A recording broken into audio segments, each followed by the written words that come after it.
I tried at 3 different clinics.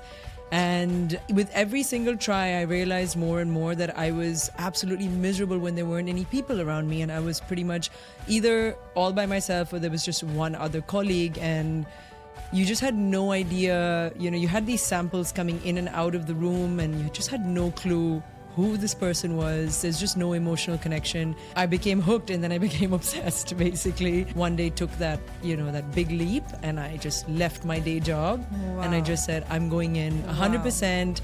I feel like now my new sort of mission has become, I've been sort of placed on this earth as part of my business to really help women cut out all the noise and the distraction and the fear mongering from exercise and nutrition. Welcome to the She Invest Show. This is where we have conversations about wealth, energetics, money mindset, and how to generate wealth with confidence and ease. Every episode brings you grounded conversations with people who are living this reality. Let's dive in. Welcome to the She Invest Show. In this episode, I have the wonderful Anisha, who has been a client and she is also a fitness teacher.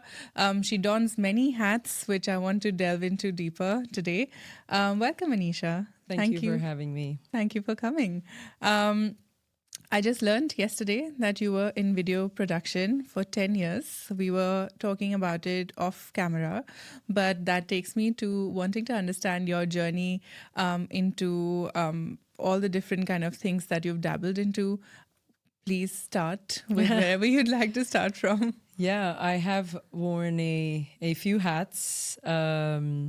And I guess my journey started, I think we were also speaking about it before we started recording, was how we are kind of expected to choose, sort of decide what our future career needs to be from a very young age, and how that does not necessarily work for everybody. Yeah. It certainly didn't work for me.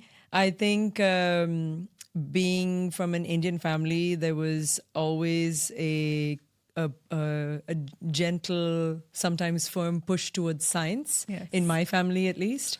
And my parents were always like, you should do science if you want to have a job or whatever. And either because I was conditioned or just naturally was inclined to it, I was always very interested in science. I did enjoy biology. I enjoyed the human body. I enjoyed studying it. And I did go on to pursuing a bachelor's in life sciences. And then I kind of decided that I wanted to major even further into the human body. And I wanted to specifically I'm not really sure why I chose reproductive sciences, but I decided that I wanted to work in an IVF clinic kind of setting and help people who are struggling to have children naturally. Yeah. And went on to study all the way up to a master's. And then started working in that industry, and I did not last long at all because, was cooped up in a lab, just with absolutely zero interaction with people. And as I mentioned earlier, I think that was when I realized, and I tried it at 3, I actually gave it a good go. I tried at 3 different clinics. All in Dubai. Well, actually 2 in India and 1 in Sharjah here. Right. And it was, with every single try, I realized more and more that I was absolutely miserable when there weren't any people around me. And I was pretty much either all by myself or there was just one other colleague. And you just had no idea, you had these samples coming in and out of the room and you just had no clue who this person was. There's just no emotional connection. And I think those were the early sort of, seeds in my mind about who I am and what I like. And I think I realized that I like being around people. I never knew that before. And then, basically once I decided to leave the clinic in Sharjah, I just kind of hung around in Dubai with, my parents used to live here. And so I just kind of hung around with them. Months went by, had no idea what I was doing, and I was just kind of loafing around, you could say. And then finally, I think my dad just kind of gave me a warning. He was like, all right, you need to get moving and you need to get a job. And I just had no idea what I wanted to do.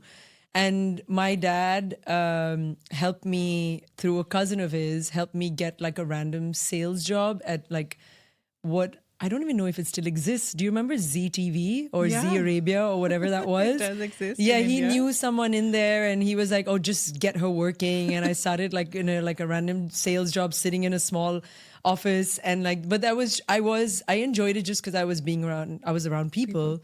But because I was working for ZTV, I think they saw me as this random, useless person. I wasn't even bringing in any money and I had no idea what I was doing. And they were like, okay, well, they were just, they were starting like a little post-production house as like another part of the business.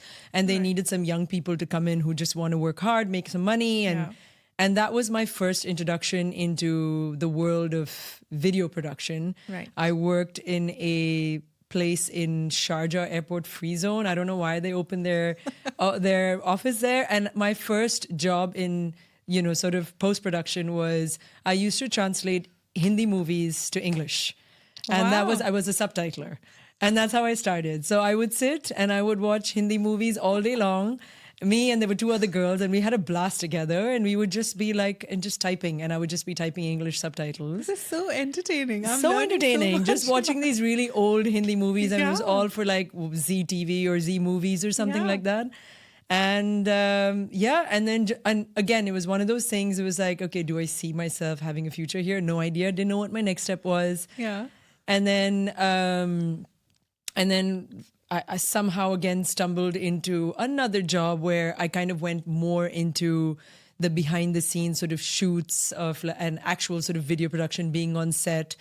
And then I did that for another like 7 to 8 years in Dubai, working from like ads for TVs to YouTube content. And I was saying earlier that all along, there was always a part of me that knew, because of how stressful the job was, and it was just something that I kind of fell into and I just kept going with it. I was pretty good at it. I was pretty decent at it.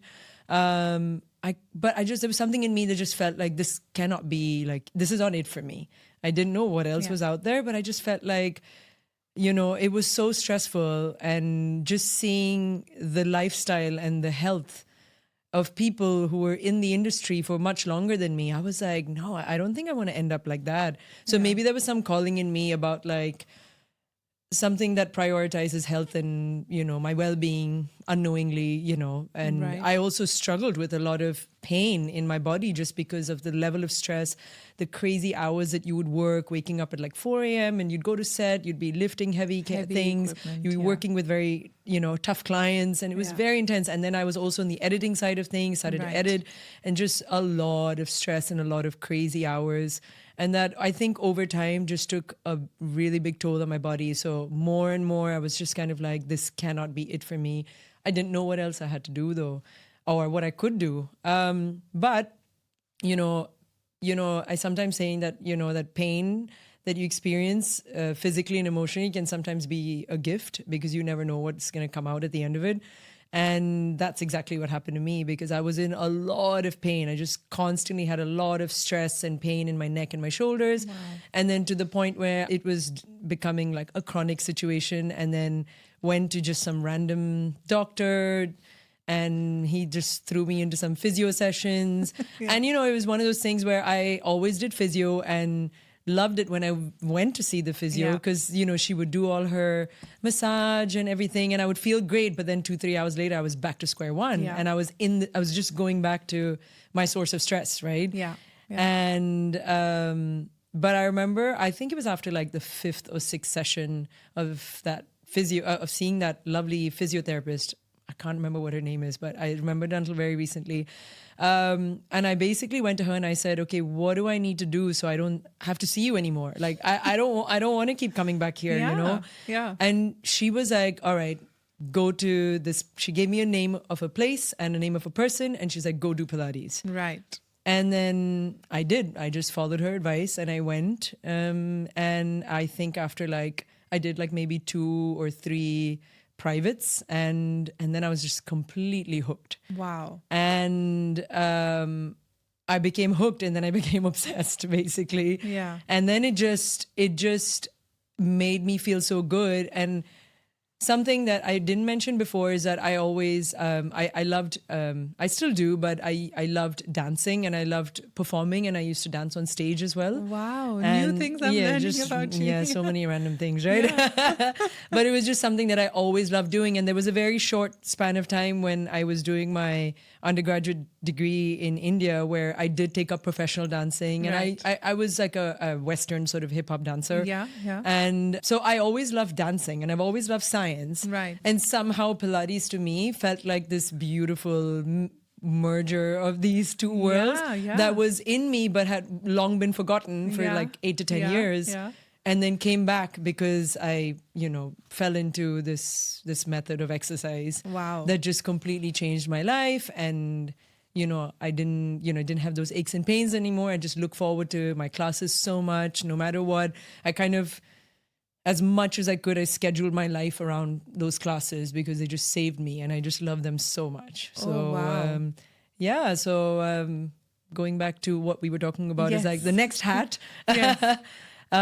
Which was basically, I think I was doing it for a good maybe 2-3 years, very committed, very regular.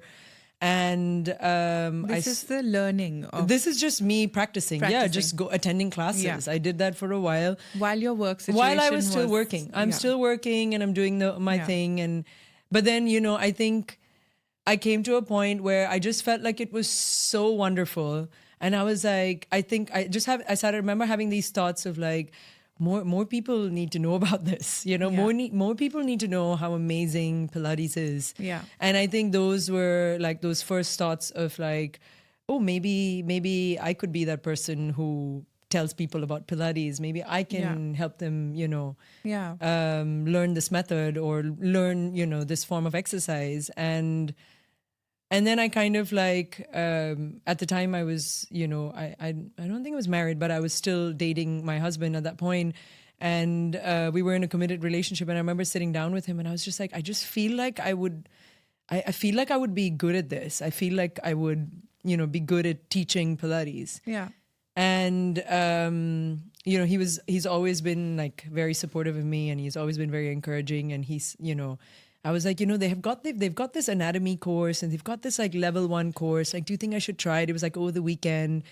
And he, he's like, yeah, go for it. And I did it and I just loved it so much because again, it just brought back that connection to my love of science and the geek and the nerd in me and the human body. And it just brought all that back. So it gave even more meaning to, what I was doing in my own body and more meaning to like this idea I had that I could like potentially help people, know?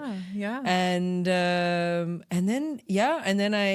And so once I got certified, so I was doing that over many weekends. So I would work during the week and I would just attend these classes on the weekends. And then I started to look for like some clients. And so in the beginning, I was working my regular job and then I would work, like I would take on a 9 p.m. client or like a 8:30 p.m. client. And I would work till like 10 p.m. a few days a week. And then I was very lucky to like get access to a studio in JLT. Shout out to like Pilates Academy. Oh yes. The lovely owner of Pilates Academy, Chloe. I think the studio was maybe a year old or something like that. And I don't remember how I got connected to her, but she was like, yeah, if you want to teach some classes, you can. And so I would teach there on the weekends. Nice. And then that just kind of reinforced more and more that this is what I want to do. Wow. And then I just kind of one day took that big leap and I just left my day job. Wow. And I just said, I'm going in 100%, did my other certifications, like to learn on the other equipment. And I was very fortunate that I had this connection at Pilates Academy. So they had everything, they had all the equipment, they had everything that I needed. And it was this beautiful platform for me to like, get exposed started. to like clients and like to apply everything that I've learned.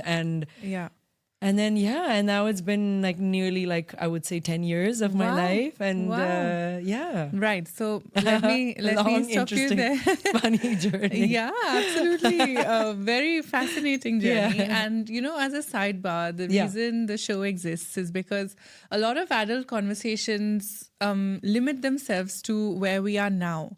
I don't find myself going back in Reflecting. time, or there's almost too much to pack into an introduction now. I think coming into where we are now, Yeah. that sometimes it's too much to say, sometimes we get lazy, sometimes the other person is also not in the frame of mind to take all that in. So you get perceived for who you are now, which has a great advantage for not being judged or Sure. analyzed for everything else that you were before. But what I wanted to get from these conversations was just go a little deeper, try and understand, living room conversations, but slightly deeper. Just, because I learn a lot from people's journeys and I learn a lot from people's stories. And one thing that kept coming up as you were going through your wonderful introduction was, or wonderful, let's say, recap of your journey, was you've pivoted very easily. So tell me, like, in times like when you decided to leave the clinics and you probably studied for 4-5 years to lead you into that job. A lot of us, and I've previously been in these positions as well, where you've worked hard for an education, and when you decide to do something different, the common, let's not say normal, but the common pattern could be to be very hard on yourself and think, okay, now I worked so hard for this and I'm deciding not to do this. Did you have to deal with any of that, or was pivoting easy? Like, were you hard on yourself? I want to know a little more about how you dealt with that. Yeah, I've actually never thought of that in depth before, but what's coming for me, like when I think about it, is that I'm not sure why, but I think there was just always some sense of like belief in myself. No idea how, where it came from. Yeah. But I think there was a sense of conviction. And of course, I had, those transitions did not necessarily happen overnight. I would say that I gave them a fair chance. And I think, I think somehow, like when I decided to make the transition, I'm sure, there were doubts in my mind, like when I had to switch. I think like when I had to switch from, my, the degrees that I had, like, and, the embryology side of things to like, deciding not to do that anymore, especially when I didn't even have a plan after that. I was definitely much younger. So maybe there was an element of like taking things for granted a little bit. But there was, and there was definitely some guilt in the sense I felt like there was definitely a little bit of sort of guilt that I experienced in the sense of like I have spent a decent amount of time, but I think like there was a part of me that was just like, I'm really young. Yeah. Like, this is the time to do this. Right. This is a time for me to make these switches. And maybe there was just a conviction. And I think the other end of it, or the other side of it, which is really important, I think, to mention, is that my parents never grinded me too much about it. I'm grateful for that, because they did question it. They did ask me, they're like, are you sure? Yeah. And, but when I was like, yeah, I'm sure. And I explained what I was struggling with, they were just like, all right, fine. It's okay. If you're not happy, that's fine. And I think that really helped. Yeah, that that's is a huge wonderful. thing, right? Because if they were like, no, you've got to stick to it. You've got to do it. You work so hard. We've paid this much money, things like that.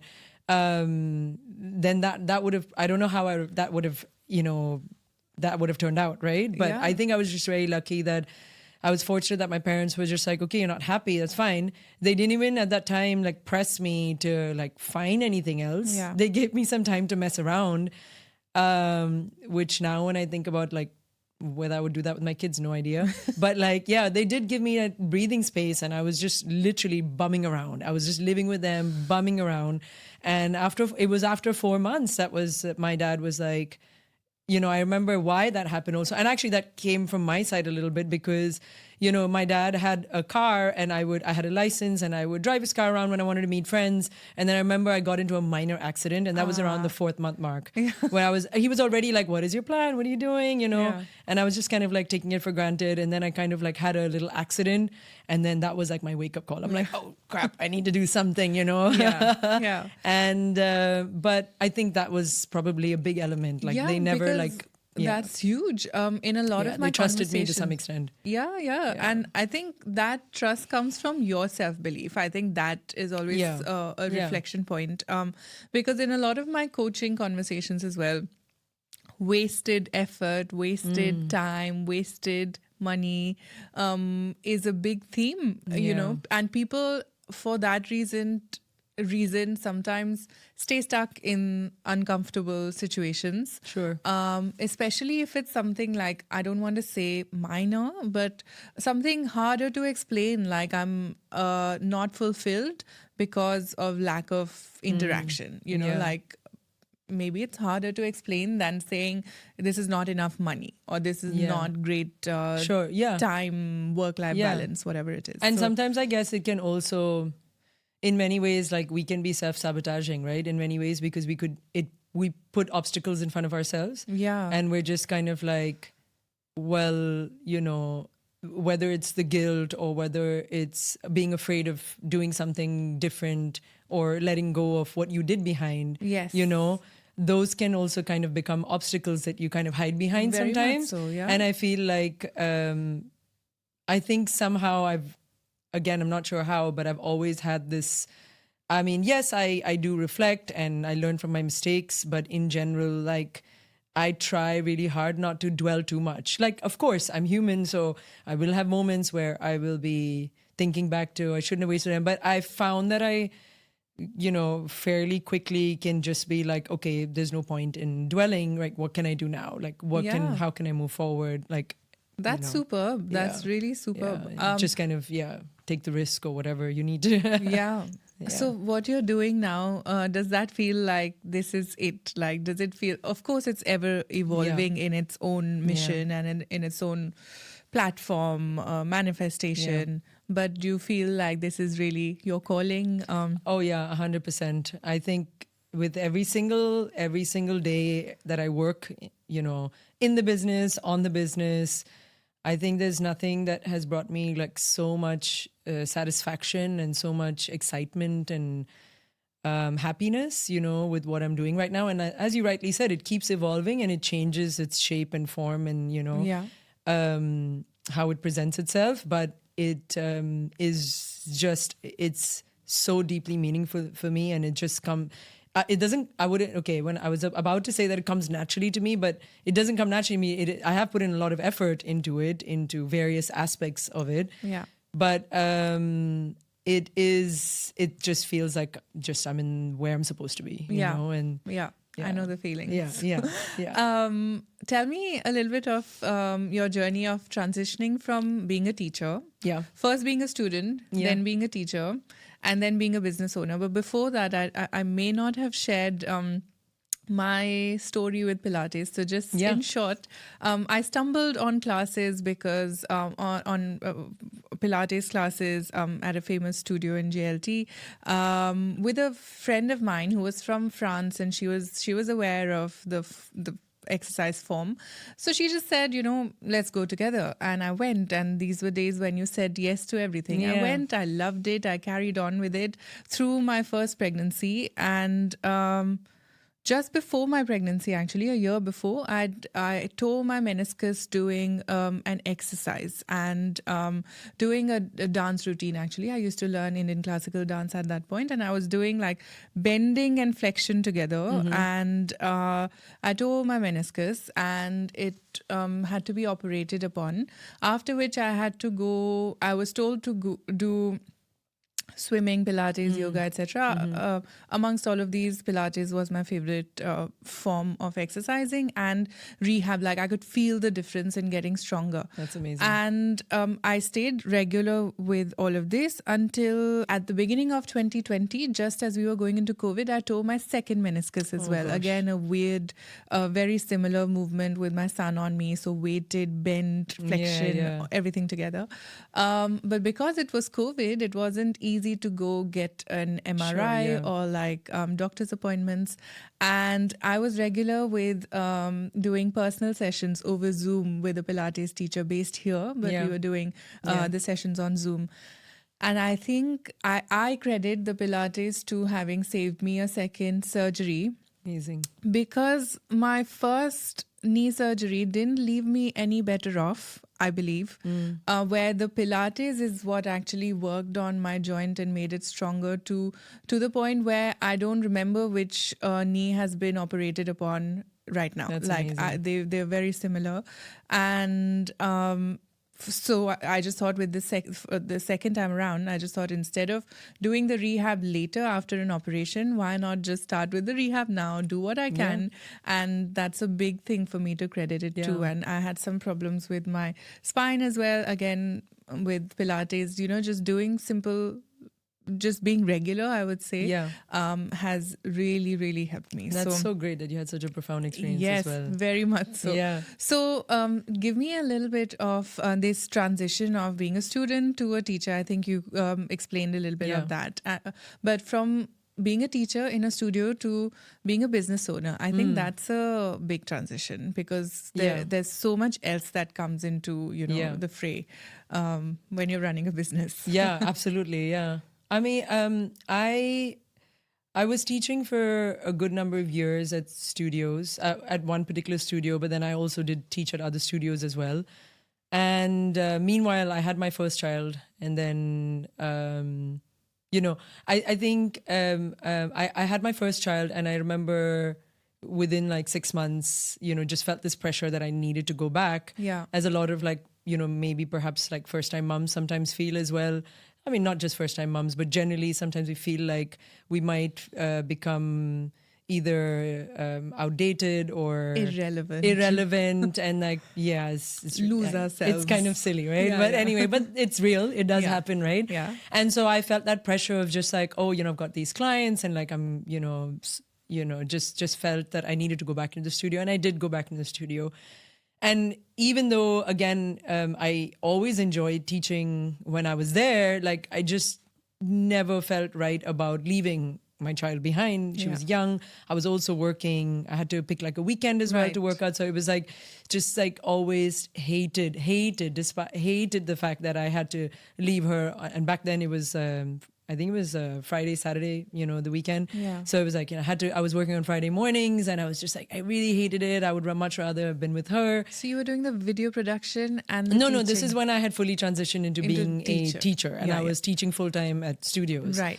And at that time, I had my first child, and then I, after 6 months, took a break for 6 months and then went back into it. Got it. And just really didn't feel right about it, but I did it anyway. Like I was also working evening shifts. I was working like early morning shifts. I was working the weekends.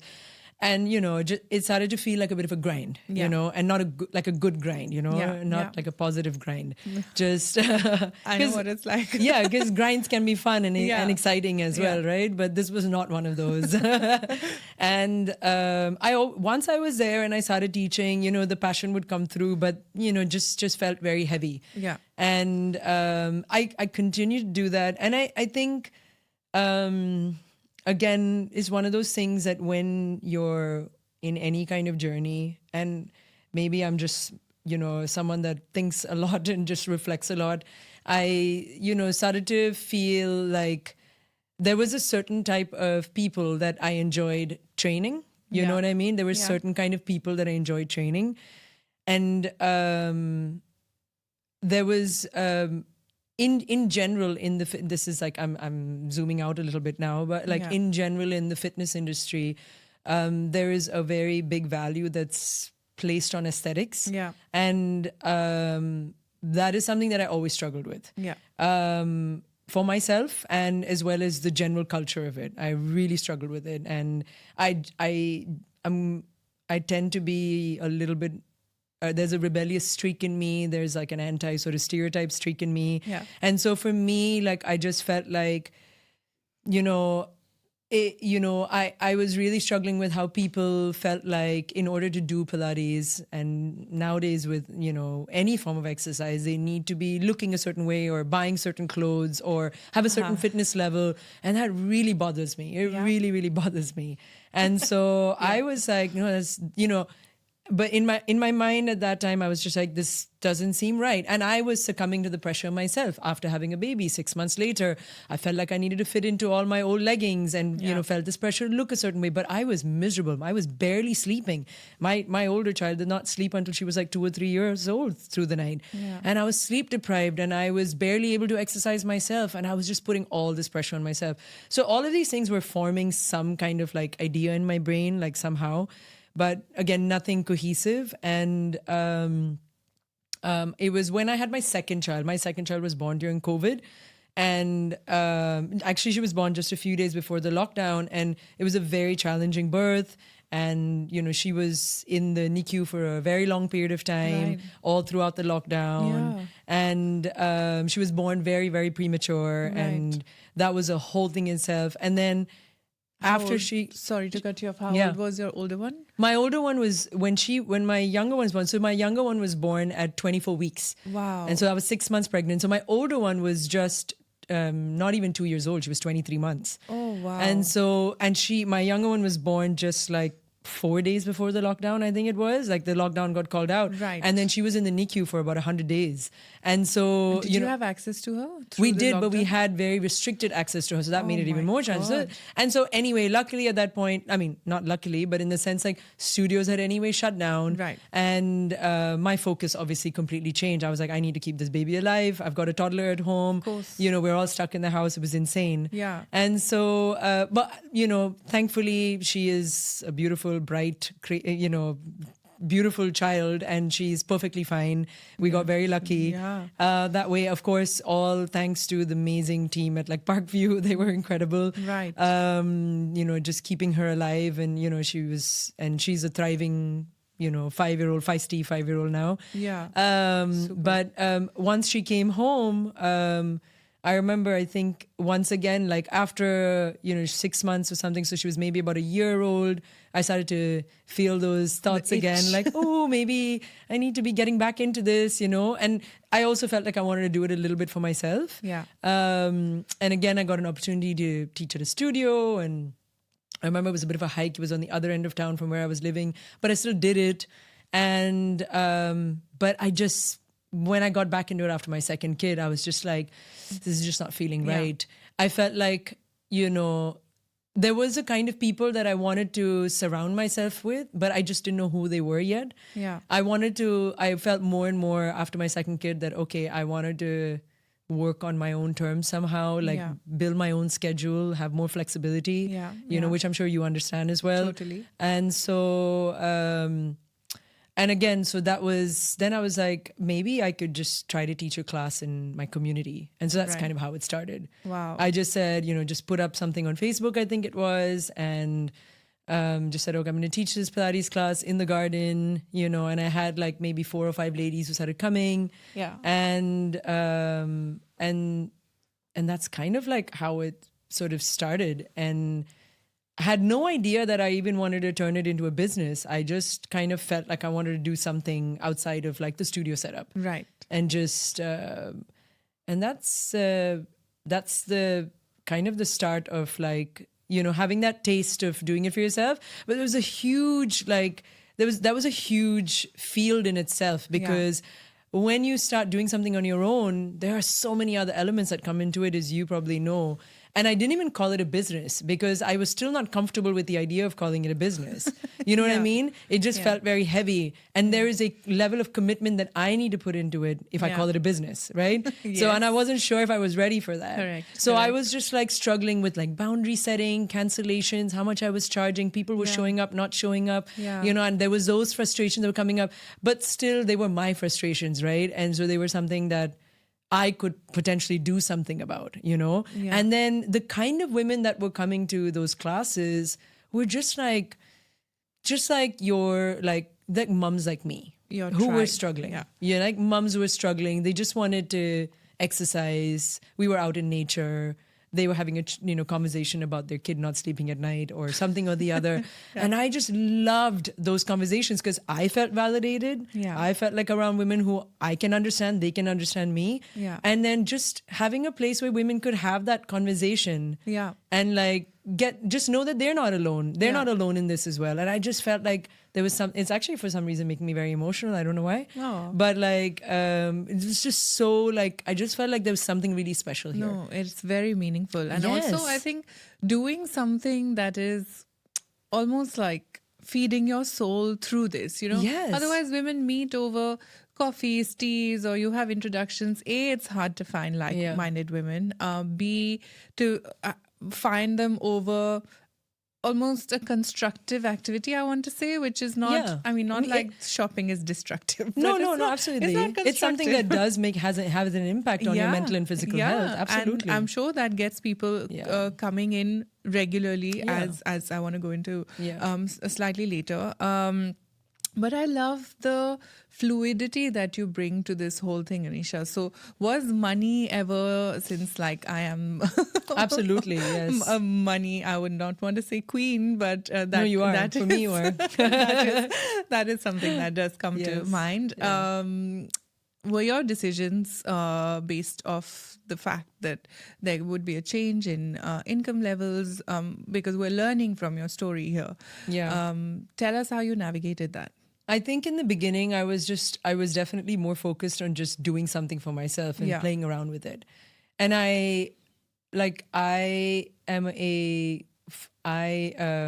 love learning from people who've been on this journey before Yeah. me and who know more than me. Yeah. And I love investing in coaching, right? Yeah. In one way or the other. I think I have had it's had a profound impact in my own life, in my business. Me too. You know, Yeah. whether it's parenting, whether it's, a therapist for my relationships Yeah. with my parents, with my husband, whether it's business, Yeah. now whether it's money, growing my money with Yes. you, I'm definitely a firm believer in it.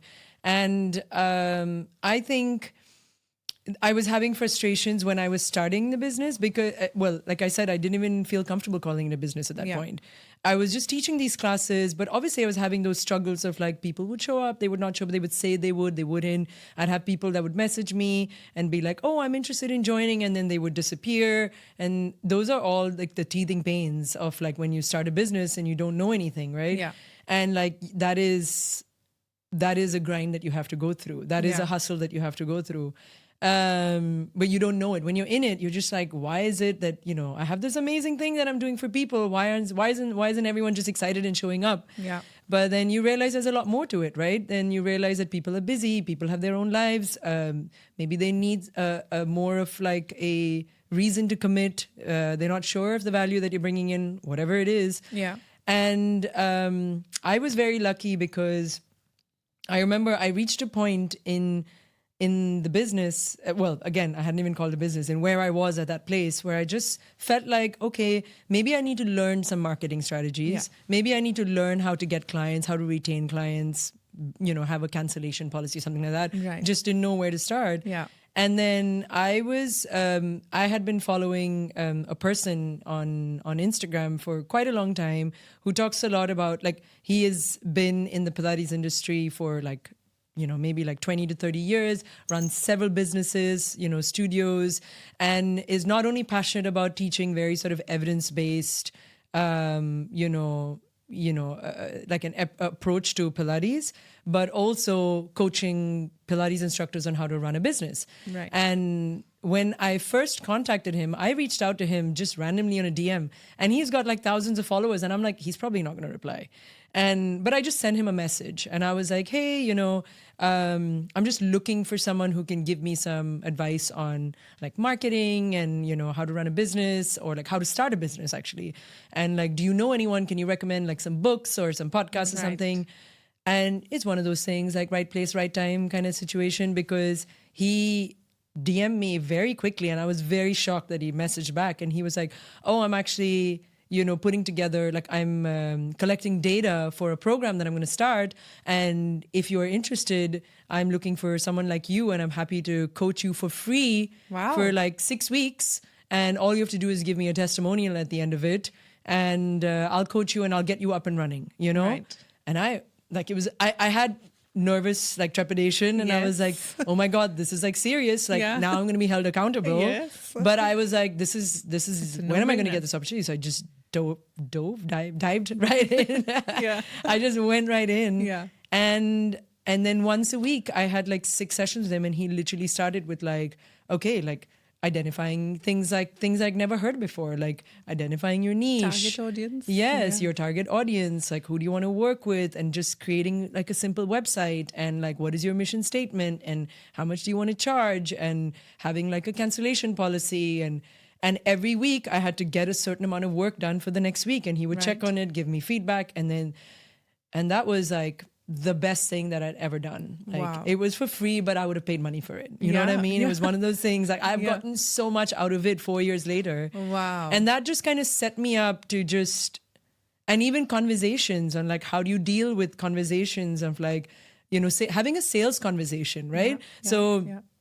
You think of sales conversations as being like really sleazy, but no, it was like one thing that always stuck with me is like, if you don't tell people what you have to offer or what you do, like how will they know? Yeah. You know what I mean? And like, because we feel very uncomfortable with the idea of telling people or trying to charging people. Services. Yeah. And that's the other thing that will come with, we can, talk about as well. Like, first of all, just talking about what we do. Yeah. And like appearing like salesy, like trying to tell people, oh, I can help you. You know what I mean? Like that comes across as very sleazy, especially in like the wellness industry. It is something that's pretty rampant and I've struggled with that. Like the idea of charging people money to help them feel better, it almost feels like it's wrong. Like I'm helping someone get out of pain. How can I charge them money for it? You know what I mean? Very similar hang-ups. I'm charging people money so they get better with money. It's like, it's weird. And it's, I don't know where the narrative came from. I mean, but I'm not sure how we got to this, but either way, like it is something we struggle with. And some of it maybe has to do with our own idea of our own self-worth and what we feel like we can bring to the table. And like charging money, like for something we offer and like maybe a bit of imposter syndrome, maybe.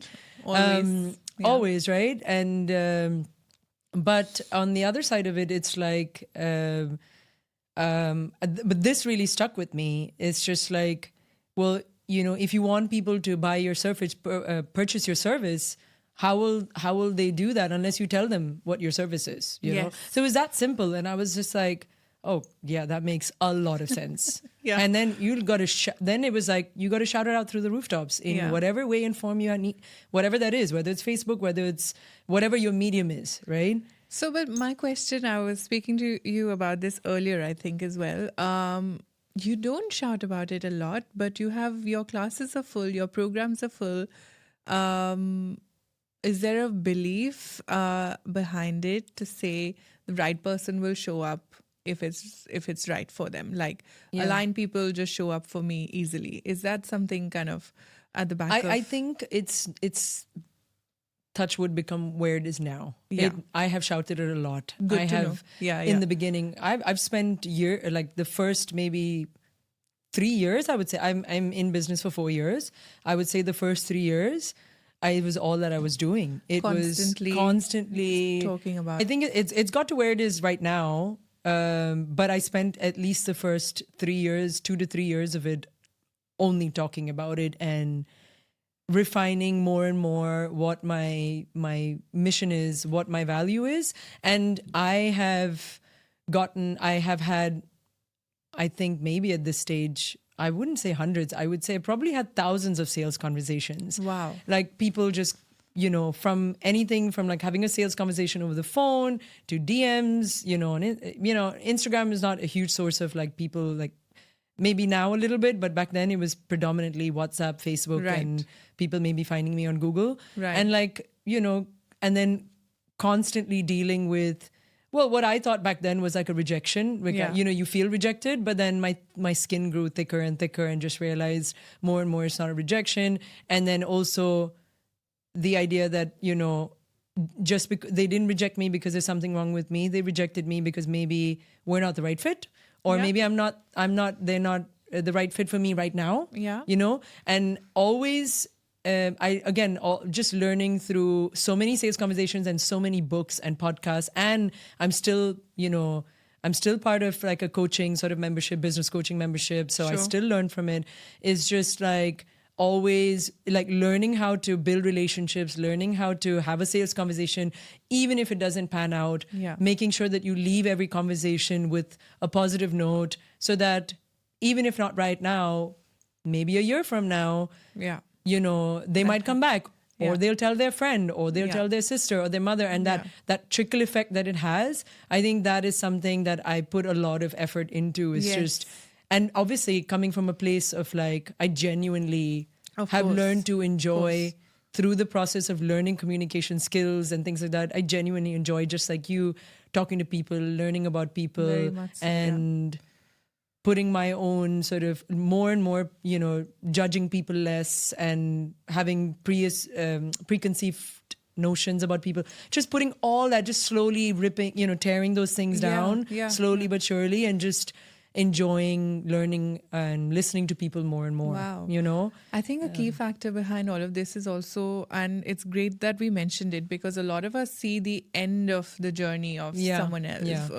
especially looking, outwards into someone else's journey. But we don't see the 3 years that have gone into Yeah. like not giving up and constantly talking Yeah, about it and not being absolutely. tired of talking about it. Yeah, a lot of hustling and tears. Like there were times Yeah. when, a client, I was so close to like maybe signing up, a client, yeah. and sent the link for them to pay, and then they wouldn't, and then suddenly they would ghost on you, or they'll just say, oh no, I can't do it right now, and I would be in tears, and I would just be like, man, I put so much effort into speaking to this client and talking to them and learning about their history and how I can support them and how I can make a difference in their life, and like crying with my husband and just being like, oh, like, on like really tough days, Yeah, and I totally but then understand. just picking yourself up and doing it all over again the next day. You know what I Superb. mean?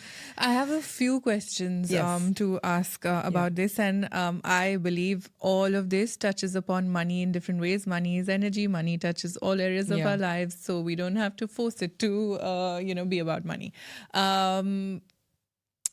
A strong sense that I get from talking to your clients or having attended your class or even speaking to you is that the sense of community that you bring to your classes, to your business, is what is probably quite unique to fitness businesses out there. So with that in mind and motherhood kind of experience that you mentioned, also having been through that myself, I see so many women, mums especially, having very set preconceived notions in their minds.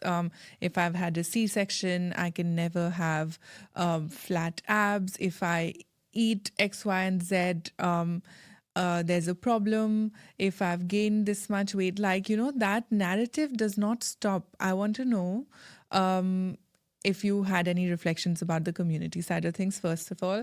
And secondly, if any recurring myths keep coming up in your business and how you'd like us to think about them instead.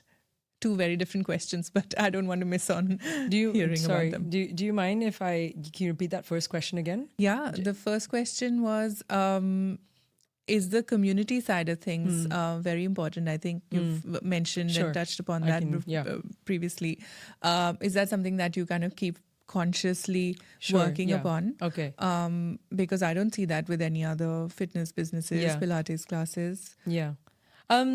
Yes, I think it means a lot to me. And I think it maybe came from my own sort of longing for a sense of community after becoming a mother. And in the beginning, my business was very much targeted towards like mothers. And as we said earlier, you know how the business changes its shape and form, it evolves. My business is still very much a lot of I do have a lot of mothers that reach out to me, but it is also transitioned to mothers across like a very beautiful wide age group. Right. So my clients are anywhere between the age of say 35, 40 to 65. And so it is so, I really feel like I'm so fortunate through all the clients that have come and gone in the last 4 years. I think something that I've tried to facilitate in my classes is just a sense of like, there is some lightheartedness, so we don't take it too seriously. Yeah. Yes, we Nice. get the benefits of it, but we don't have to be so serious about it all the time. And I'm someone that, through my own learning over the years, over 10 years of teaching exercise, is that yes, exercise is important, but we don't have to be so serious about it all Right. the time, and we don't have to be too sort of, we don't have to micromanage it so much, we just need to create a space. And yes, there is an overarching, I am bringing my experience in, and I am putting a lot of thought into the way I organize and program the classes, but I do it with a big dose of fun because that's my personality. And that's not everybody's personality. That's just Yeah. how I run my business. Yeah. And I think that's the kind of people that I attract. Yes. And so, and when I realized it, and it's not tangible, it's very hard to verbalize, it's Yeah. hard to articulate. Yeah. It's something that's tangible. And I have had some conversations with my clients about it as well. It's just like, I don't know what it is, but whenever I've had people that have joined my classes, there is like there's a feeling that I have in me when I'm like, I'm not sure if this person is the right fit, but I'm never going to tell them that. And I'm Yeah. going to give them everything that I've got. I'm going to give them the benefit of doubt and be like, maybe I'm wrong, right? Yeah. I could be wrong. Yeah. And I have been proven wrong many times. Right. But then in the end, it turns out that person will not last. That person does not stick around. That person will leave. And not only do I notice it, but then after that person leaves, I've had my clients notice it and tell me, oh yeah, that person didn't seem like they were the right fit for this. And I was just like, in my mind, I'm not, and obviously I don't, and that's not saying there's something wrong with that person. It's just we're not the right fit. Yeah. But the more I heard these things, the more I felt them, the more I was like, there's a vibe, there's a feeling here, whether it's a sense of community, whether it's the way I run my classes, the way I run the business. Yeah. There's a certain culture that's there Yeah. that I'm leaning into more and more because another thing that I always learned from my business coaches is like, you cannot be, I can't remember exactly. I'm not going to say this right, but it was like, you can't be for everybody. Like, you can be... You can't please everyone. You can't basically. please Yeah. everyone, right? Yeah. You can't please everyone. And in the beginning of the business, you're trying to please everyone Yeah. because, you want to start the ball Everyone's rolling. my client. Everyone's my client. I can help everybody. Yeah. But then as you get into it and the more you lean Yeah. into, you start to notice the kind of people that are coming Yeah. in, what are their characteristics, what is their personality And you types. actually don't want everyone. So You don't want everyone, want yes. the And then right you people to realize that come you in. don't want Yeah. anyone. And Yeah. then all that helps with like bringing the people together that kind of like just are happy to hang out with each other. Like all my clients, we all have busy lives Yeah. and we all do things like they're like super busy with jobs Yeah. and businesses and kids.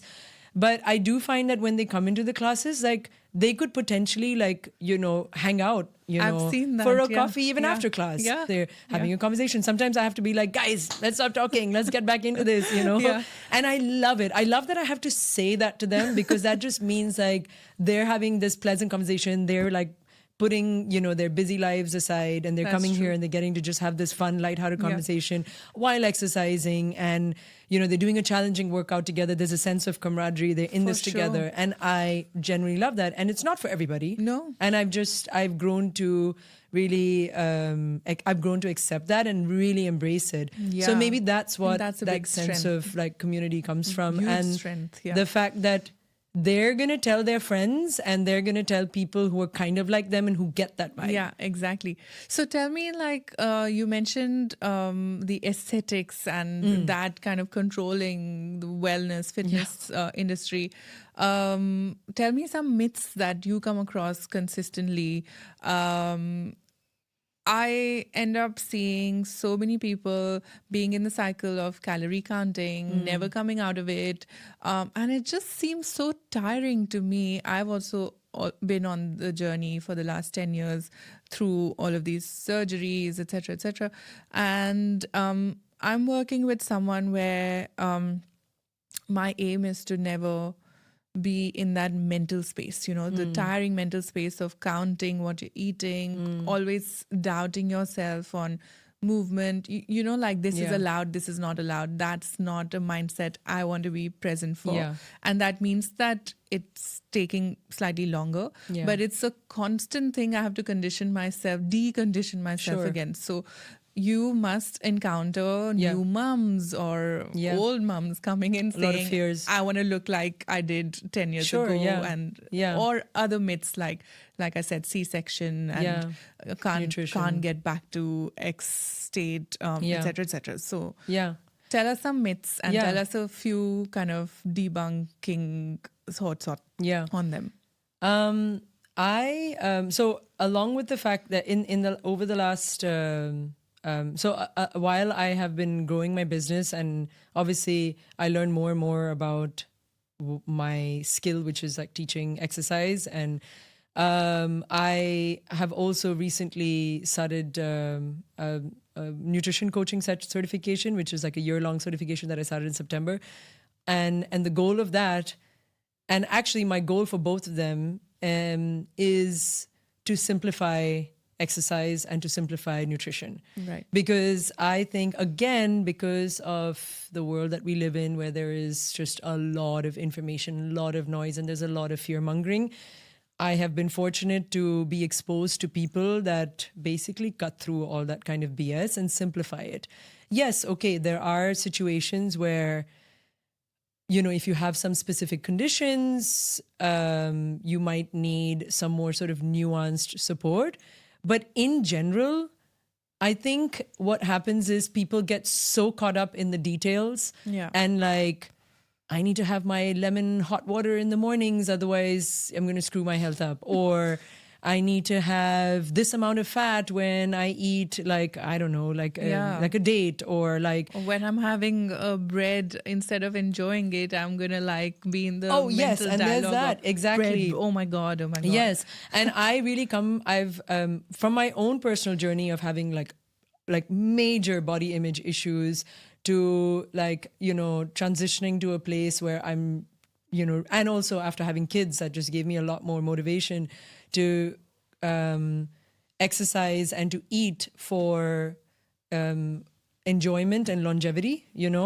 The reason why I have been able to come to this place is just because of being able to simplify the information and focusing on the basics. When a mother comes to me, or I work with women now that are not just new mums, but I also work with women who are just like me in the throes of perimenopause, or have women who are in menopause. And it's quite interesting because they're all struggling with similar issues, whether it's body image issues, or they're not sure what they eat, or what they will have to eat, or they have so much guilt after the holidays because they've gone on holiday, they've eaten food, or they want to go on these crazy, fasting detox diets. I feel like now my new sort of mission has become, I've been sort of placed on this earth as part of my business to really like help women cut out all the noise and the distraction and the fear mongering from exercise and nutrition. And sure, I'm not saying there's anything wrong with wanting to look a certain way. I think it's perfectly fine if you have an aesthetic goal, if you want to lose a certain amount of weight and you want to look a certain way. That's perfectly fine. That is fine. But there are a lot of women out there who think that they have that goal, and if they come to me and they tell me, I've had this not very long ago. I've had people who've come to me, I want to do Pilates because I want to lose weight, or I want to do Pilates because I want to have, flat abs, is because what they're seeing online. Yeah. Unfortunately, there is a certain aesthetic of women who do Pilates, or people that go to the gym, right? Yeah. So they want that aesthetic, and they think that's the way you're going to get it. Yeah. There's a lot more to it. It's not just exercise that gets you there. It's a lot more of a holistic approach that you need. But I don't off the bat tell them, I'm sorry, like, you're not going to get there. I do very frankly tell them when I'm having a conversation with them, is like, yes, exercise is one way to help you get there. It is one part of the equation. Your lifestyle is the rest of your lifestyle is a bigger part of the equation. Right. That doesn't mean it needs to be restrictive. And that's where my nutrition coaching is going to come in, which is like, we think of nutrition and food as something that needs to be restrictive in order to lose weight, but it doesn't need to be that. There are ways to lose weight or feel healthy or feel energetic without being restrictive, you know? Sure. And I try to get women to come into my classes, and it's kind of like having a very sort of positive buy-in. They'll start training with me.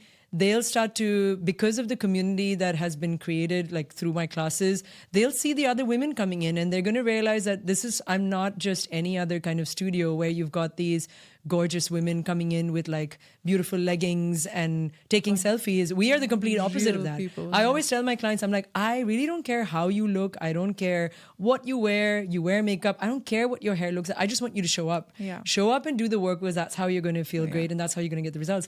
So when women come in, you know, new clients come in and they see that this is what it's about, and then they start to feel stronger. They feel more confident. They're walking taller. You know, that somehow creates some shift in their mind about like what their original goal was. But you know? tell me, as we wrap up, have you seen all sorts in terms of giving up hope and then that switch still comes on?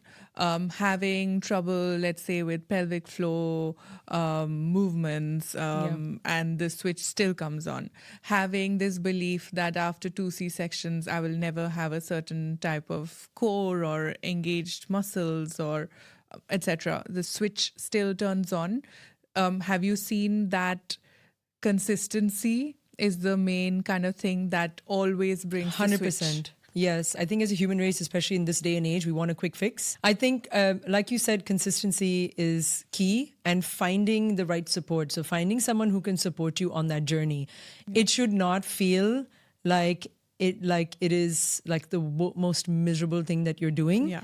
Finding a coach that makes it enjoyable for you and that keeps reminding you and helps you with sort of mindset shifts that this is a long game that you're playing. This is not a short game. Yes. And in the beginning, you might feel like it is a short game because you do get those initial sort of returns on your investment pretty quickly, but there's a plateau that comes off. And then that's when you need the motivation, and that's when you need the support and the mindset work to kind of keep going, and then you get those long-lasting results. Yes. This is why I think we have so much to talk about and so much in common, because we agree on the mindset bit being the foundation to everything. So as the last question, since this is the She Invest show and you have been a valued member of my community as well, Anisha, tell me, what should she invest in? She being the female out there, and investing being a generic thing, not investing in stocks, which is what we often speak about. But what should she invest in? From my own experience, I think invest in a coach, invest in someone who has been a part of, who has been through the journey that you've been through, who has made the mistakes that you've made, and is a bit ahead of you in the journey, and is willing to share their journey with open arms and just really stand by you, whether it's in a one-to-one format, whether it's a group format, you know, to help you through your journey, through whatever your goal is, whether it's making money, whether it's exercise, whether it's nutrition, whether it's improving your relationships, whatever it is. I think the best investment that you can make is investing in a coach or a therapist or someone who's there to support you through the journey, so you don't have to figure it all by yourself. You don't have to do that. Thank you so much for coming and sharing with so much openness and vulnerability. I really appreciate your generosity with your time and your thoughts. Thanks, Anisha. We'll add your details in the show notes, in the description, so people can find you very easily. Thank you. More power to you. Thank you very much.